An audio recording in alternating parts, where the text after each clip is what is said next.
আমরা সবাই কিছু না কিছু ধরে রাখি। ভুল বোঝাবুঝি, কষ্ট, অপমান, ব্যর্থতা, এমনকি সেই মানুষটাকেও যে আমাকে ভালোবাসেনি। তবুও আমরা ছাড়তে পারি না। কেন? কারণ আমাদের শেখানো হয় ধরে রাখা মানে ভালোবাসা। কিন্তু সেটা কি সত্যি? ধরে রাখা নয়, ছেড়ে দেওয়াই হলো আসল সাহস। আজকে আমরা এই ভিডিওতে জানব কিভাবে মনের ভেতরের বিষ ছেড়ে দিয়ে হালকা হওয়া যায়, কিভাবে নিজেকে আবার ভালোবাসা যায়। আমরা প্রতিদিন নতুন কিছু করছি, নতুন মানুষ দেখছি, নতুন সিদ্ধান্ত নিচ্ছি। তবু একটা অংশ বারবার পিছনে যায়, কারণ অতীত আমাদের ধরে রাখে। অতীত হলো একটা মানসিক কফিন, যেখানে তোমার মন জীবন্ত দেহ হয়ে বন্দী হয়ে আছে। তুমি হয়তো নিজেকে দোষ দিচ্ছ, ওই সময় যদি না যেতাম, ওই কথায় যদি কান না দিতাম। কিন্তু বাস্তবটা কি? অতীতকে তুমি পাল্টাতে পারবে না, তবে তুমি বর্তমানকে নতুনভাবে গড়ে তুলতে পারবে।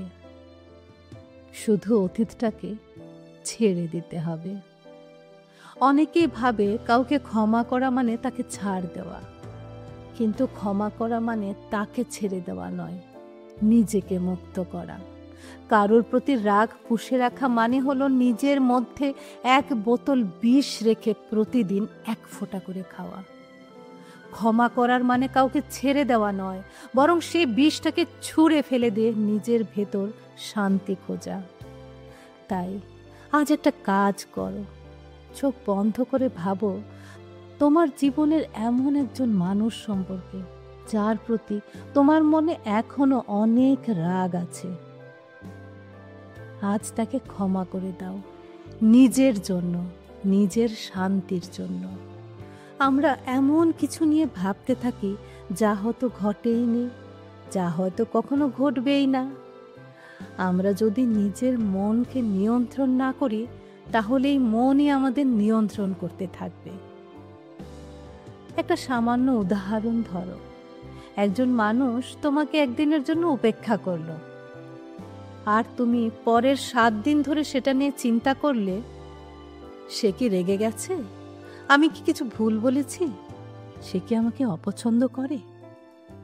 এই চিন্তাগুলো শুধু সময়ই নষ্ট করে, তোমার আত্মবিশ্বাস নষ্ট করছে, সম্পর্ক নষ্ট করছে, আর সবচেয়ে বেশি করছে তোমার মনকে বিষাক্ত। তাই যে ভাবনা তোমাকে হালকা করে না, যা তোমাকে ক্রমশ ভারী করে দিচ্ছে, সেটাকে ছেড়ে দাও। আমরা অনেক কিছু ভালোবাসি, পরিবার, সঙ্গী, বন্ধু, কাজ, কিন্তু কখনো ভেবে দেখেছো তুমি নিজেকে কতটা ভালোবাসো? যে সম্পর্ক তোমাকে কষ্ট দিচ্ছে, যে অভ্যাস তোমাকে ধ্বংস করছে, যে চিন্তা তোমাকে পিছিয়ে রাখছে, সেগুলোকে ছেড়ে দাও। আর সেগুলো ছেড়ে দেওয়া মানে হলো নিজেকে ভালোবাসা। তোমার শান্তি যদি কারোর উপস্থিতিতে বিঘ্ন হয়, তাহলে সেই সম্পর্ক ছেড়ে দাও। ভালোবাসা নিজের প্রতি, নিজেকে ভালোবাসো। আমাদের সমাজ শিখিয়ে দিয়েছে ছেড়ে দেওয়া মানে দুর্বলতা। তুমি যদি হার না মানো, জিত আসবেই। কিন্তু এটার মানে হয়েছে অন্য কিছু। ছেড়ে দেওয়া মানে তুমি হয়তো বুঝেছো বিষয়টা ছেড়ে দেওয়া, সম্পর্কটা ছেড়ে দেওয়া, বা কোনো অভ্যাসকে ছেড়ে দেওয়া।